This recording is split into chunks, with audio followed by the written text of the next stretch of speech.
Muito boa noite a todo mundo. Muito bom estar aqui com tanta gente que eu conheço, tanta gente especial aqui. Muita gente, inclusive, que não sabe muito da minha história, mas que hoje vai saber um pouquinho de, enfim, todas as questões que envolvem aí a minha carreira. Ao longo desses 20 anos, eh, eu sou criado numa cidade do entorno aqui do Distrito Federal, chamada Cidade Ocidental. Alguns de vocês aqui já devem conhecer, inclusive a Lili, que é uma das palestrantes, é de lá.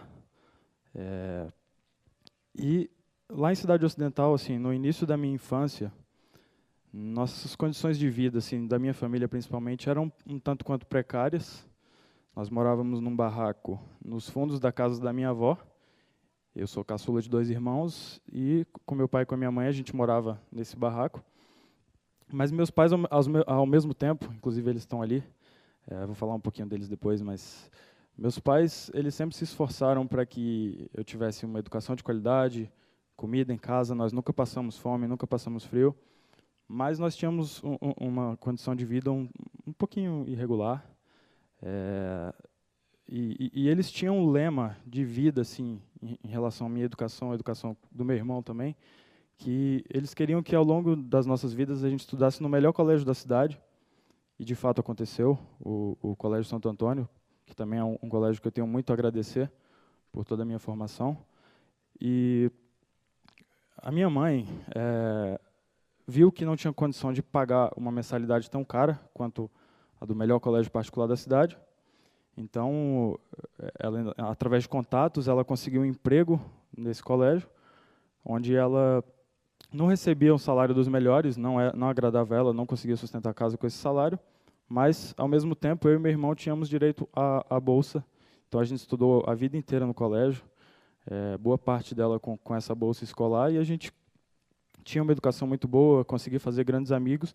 E aqui no telão, sou meio que eu, só que eu não cheguei a usar óculos, mas na minha infância eu gostava muito de ler. Meus brinquedos, eu sempre trocava por livros infantis, gibis, sempre me interessei muito por ler.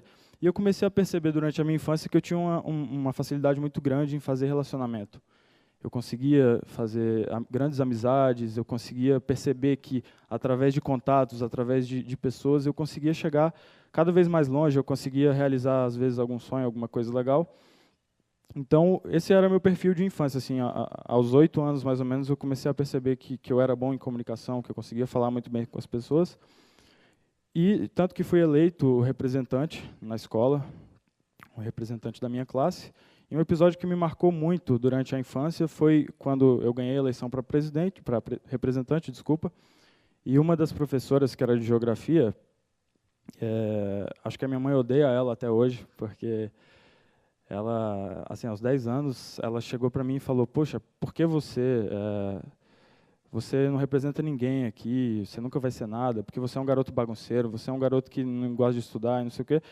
E não era bem assim. Eu estudava sempre para as provas, eu gostava de me dedicar, só que ao mesmo tempo eu gostava muito de conversar. Isso eu confesso para vocês. Mas eu gostava de conversar porque eu sabia que através de relacionamento, através de pessoas, eu conseguia, às vezes, uma oportunidade a mais, eu conseguia um contato a mais, eu conseguia ir para os lugares que eu queria. Então, isso de fato acontecia. Mas sou muito grato a essa professora até hoje, tanto pela minha educação, quanto por ela ter duvidado de mim e, enfim, conseguir surpreender o pessoal. Eu fui um representante bom dentro da escola. E com 12 para 13 anos, mais ou menos, eu fiz uma lista de sonhos que eu queria ter, uma lista de 30 sonhos que eu queria realizar antes dos 30 anos. Já pensava longe naquela época. E no topo da lista estava uma viagem para Londres. Era o sonho número 1. Sempre gostei de Londres. As bandas que vinham do Reino Unido sempre me interessaram bastante. E sempre assistia Mr. Bean, que era filmado lá. Então, Londres, para mim, era o sonho número 1. Mas eu precisava de uma carreira, eu precisava de um emprego, eu precisava ter como pagar uma viagem para Londres. A primeira carreira que eu tentei foi a de jogador de futebol. Vou contar um pouquinho como é que foi essa história, mas sempre joguei bola, sempre fui bom, sempre, ou me achava bom, né? Não sei. Mas sempre joguei bola. E certo dia, em 2011, quando eu tinha 14 anos, teve um evento do Vasco da Gama, que é o meu time do coração. Não sei se muitos gostam aí. Pode aplaudir, é Vasco mesmo. Pode aí. Isso aí. E o Roberto Dinamite, que é o presidente do Vasco, ex-presidente do Vasco e o maior ídolo da nossa história, ele estava nesse evento aqui em Brasília, que foi no Conjunto Nacional. E eu pensei, poxa, eu sou bom de relacionamento, vai ter um evento onde vai estar o presidente do meu time.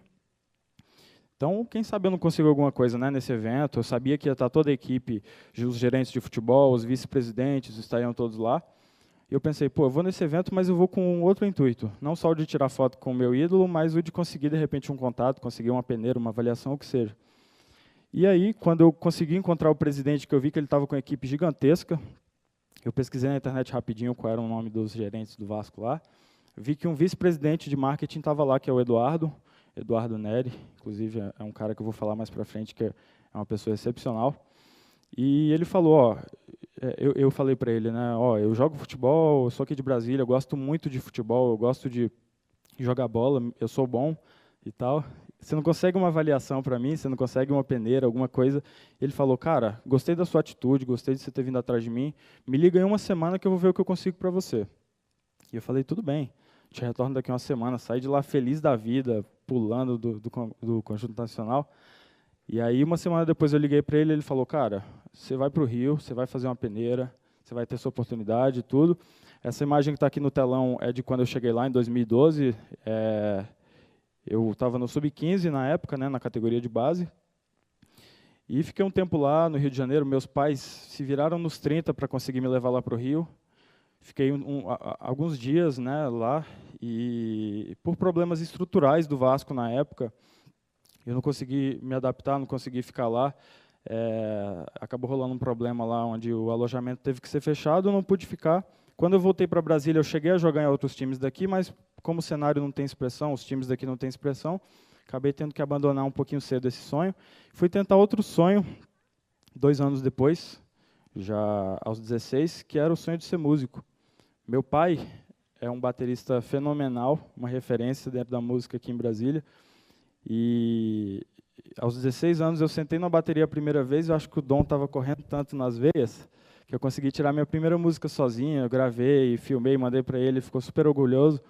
Formei minha primeira banda, toquei em vários locais de Brasília, só que eu percebia que os produtores de evento em Brasília, eles não davam tanta oportunidade para bandas que estavam começando. A gente não tinha onde tocar com certa regularidade, e eu pensei, poxa, voltando de novo à questão do relacionamento, por que não organizar nossos próprios eventos, reunir essa galera que está sem espaço para tocar em Brasília, produzir nossos próprios eventos, trazer bandas de fora, onde a gente consiga angariar público e conseguir me apresentar para o maior número de pessoas possível. Paralelamente, então, à carreira de músico, eu comecei a tentar a carreira de produtor musical. Reviravoltas, né? Mas eu comecei a produzir alguns festivais, eu trazia bandas de fora de Brasília, junto com meu irmão e com meu pai também, que me ajudaram bastante. Minha mãe também, que cansou de virar madrugada em show com a gente. Mas eu consegui produzir festivais de expressão, como Rock de Arena, que foi bem bacana. E conseguia levar bastante gente, então era um ambiente bem legal, tocava para bastante gente. E, em certo ponto, eu precisava de patrocínio para os meus eventos. Então, eu comecei a usar dessa facilidade de relacionamento, essa facilidade de conversa, para conseguir patrocínio, para ir atrás de empresa, para ir atrás de jornais, para estarem cobrindo o evento. Consegui alguns patrocínios e um dos últimos eventos que eu fiz, que foi o Rock de Arena, segunda edição, eu fui atrás de um grande amigo da minha mãe para tentar um patrocínio. Eu sabia que ele era desse universo de tecnologia, então eu queria um patrocínio na área de TI, porque o evento que eu ia fazer eu acho que teria uma angariação legal para a área de TI. E assim que eu consegui o patrocínio, ele falou, cara, eu gostei do seu perfil, eu conheço o dono de uma empresa que está muito interessado em uma pessoa com o seu perfil, para estar cuidando do administrativo lá da empresa. Você não tem interesse em fazer uma entrevista? Você não quer começar a ir para essa área? E eu fiquei super interessado. Fiz a entrevista de emprego, só que uma curiosidade assim é que no momento onde eu entrei para fazer a entrevista de emprego, eu percebi que o cara que estava lá para me entrevistar, o diretor de empresa, era o Eduardo Neri, que 7 anos antes tinha sido vice-presidente do Vasco e que tinha me levado para o Rio de Janeiro. Era a mesma pessoa. E nada combinado, não fazia ideia de que ele estaria lá, não sabia que ele estava morando em Brasília. E foi aí que eu comecei a entrar nesse universo da tecnologia da informação. Eu comecei totalmente por baixo, que foi como assistente administrativo. Não ganhava tão bem, mas gostava do que estava fazendo, me divertia trabalhando bastante. E aí, em certo ponto, a empresa começou a fazer eventos institucionais, né? Começou a chamar CIOs do Brasil todo, começou a mostrar os produtos que a empresa vendia, no caso, para o maior número de clientes possível. E eu pensei, poxa, eu tenho experiência na área de produção de eventos. Já fiz alguns shows, já fiz algumas coisas que eu acho bacana. Por que não pedir uma oportunidade de estar à frente, de repente, desses eventos? E aí, acho que eu nem precisei pedir, ele chegou até mim e falou, Luiz, eu estou precisando de alguém para estar tocando esses eventos institucionais e tudo mais. Você não tem interesse em estar comandando essa área assim? Me interessei na hora, comecei a fazer os eventos. Acho que até hoje a gente já fez 15 eventos juntos. E super elogiados os nossos eventos, assim, os clientes sempre gostavam bastante, mas eu ainda não estava totalmente satisfeito. Eu já tinha passado por tantas carreiras, igual vocês viram aqui, mas eu não estava totalmente satisfeito porque eu sabia que eu podia chegar mais longe dentro da empresa. Eu queria ter aquele ato heróico, sabe, de poder ter meu nome daqui a uns anos lá na empresa. E comecei a olhar para a parte mais alta da empresa, que é a equipe comercial, que é a equipe que vende, a equipe que fatura, a equipe que consegue chegar até o cliente, que consegue ir atrás dos órgãos públicos para estar vendendo softwares, para estar vendendo soluções de TI. E surgiu a oportunidade, uma das pessoas da equipe comercial foi demitida da empresa, e foi quando eu tive uma conversa muito franca com o Eduardo, que é o meu chefe. Falei, cara, eu tenho vontade, eu quero entrar nessa área de vendas, eu quero conseguir ganhar mais do que eu ganho, eu quero conseguir ser um jovem de representatividade dentro da empresa. E veio a minha promoção para gerente de contas, que é um dos cargos mais altos dentro da empresa. Foi um crescimento assim muito regular, né? Porque eu estou saindo da parte mínima da empresa, estou saindo do administrativo, não mínima no sentido de escala, mas mínima no sentido de currículo mesmo. Estou saindo de assistente administrativo para estar virando um gerente de contas. Nossa, uma subida muito grande. E eu não conheço um gerente de contas na área de TI tão jovem como eu em Brasília. Eu acho que, inclusive, que sou o mais jovem. E tenho tido uma regularidade muito boa dentro da empresa. A gente fez algumas vendas muito bacanas. Estou gostando muito dessa área. E foi um boom assim para mim, um crescimento tão rápido na minha carreira, assim, realmente não esperava isso quando entrei na empresa. E eu pensei, caramba, como é que eu vou abordar esses clientes que eu vou começar a trabalhar a partir de hoje? E aí eu lembrei de todas as carreiras que eu tinha visto, todas as carreiras que eu tinha vivido, a carreira da música, a carreira do futebol, a carreira de produção, de gestão de pessoas. Então eu comecei a abordar esses clientes com os assuntos que eu tinha já vivenciado. Então, por mais que essas experiências tenham sido, de certa forma, frustrantes, porque eu não consegui seguir até o final, mas elas me geraram experiência, elas me geraram amadurecimento, que hoje eu utilizo bastante. Acho que brasileiro é louco por futebol, então se eu chego num cliente conversando sobre esporte, conversando sobre música, eu acho que já é um diferencial muito grande. E aí eu voltei para a minha lista de sonhos e percebi que eu tinha ainda 30 sonhos para realizar, e não tinha realizado nenhum ainda. E pensei, poxa, eu posso começar de baixo para cima, como qualquer um faria. Eu posso começar do mínimo e ir para o meu maior sonho. Mas eu também posso fazer o caminho inverso. Eu posso investir no meu maior sonho e poder sonhar cada vez mais longe. Eu posso tornar o meu maior sonho cada vez maior. Então, em junho do ano passado, eu consegui realizar o meu grande sonho de conhecer Londres. De quebra, ainda conheci a França e a Espanha também. E, assim, totalmente com dinheiro do meu bolso. Assim, meus pais se orgulham bastante dessa história, tenho certeza. Mas eu corri atrás, eu passava noites sem dormir, só pesquisando coisa de viagem, fazendo roteiro. Eu realmente fiquei louco para realizar esse sonho. E hoje em dia tenho um sonho ainda maior. Espero um dia voltar aqui para estar contando ele, para estar contando a realização dele um dia. Mas uma coisa curiosa também. De um lado, estou eu, jovem, com 14 anos, indo atrás do meu maior ídolo, do Roberto Dinamite, 7 anos atrás.